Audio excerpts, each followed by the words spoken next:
This year taught me something I didn't expect, that healing doesn't always look like progress. Sometimes it looks like sitting in the discomfort, showing up even when you're not your best, and giving yourself grace when you fall short. But the biggest lesson I learned about myself this year is that I'm not broken. I'm simply rebuilding.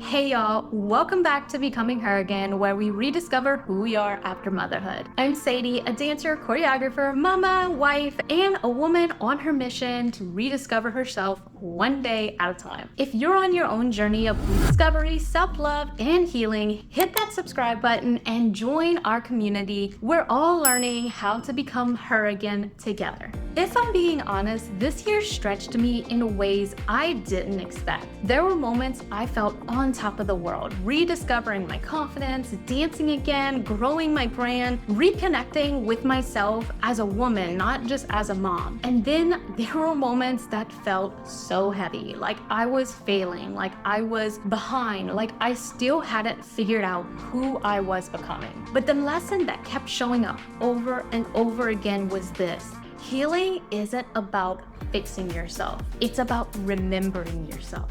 And for so long, I chased the old me, the woman before motherhood, the dancer who had it all together, that version of me who didn't second guess her worth. But what I realized this year was that that version of me doesn't exist anymore. And that's not something to grieve, it's something to celebrate. Because every part of me that broke, that struggled, that slowed down, it was just leading me to this version of myself, a softer one, a wiser one, the one who gives herself grace instead of guilt, and who is so unapologetically proud of herself.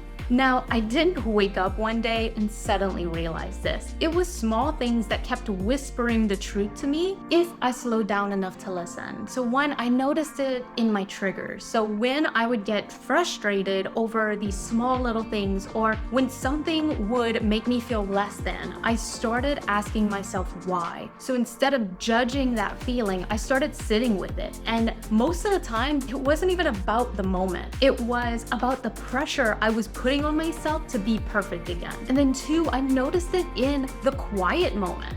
In the mornings before my son woke up, or late at night when everyone was asleep and the house was still and quiet, I journal and I just sit in silence. And that's when I realized how much I had been avoiding my own thoughts. I learned that stillness isn't empty, it's where you hear your truth the loudest. And then three, I noticed it in what no longer lit me up. So the things that used to excite me sometimes started feeling like obligations. And that was my cue to pause, to ask myself, am I doing this because I love it or because I feel like I should? And that awareness really helped me realign with my energy, with what actually felt authentic. So if you're watching this and wondering, how do I find my own lesson? I want you to start here. Pay attention to what drains you, what excites you, and what keeps repeating in your heart. That's usually where your next breakthrough lives.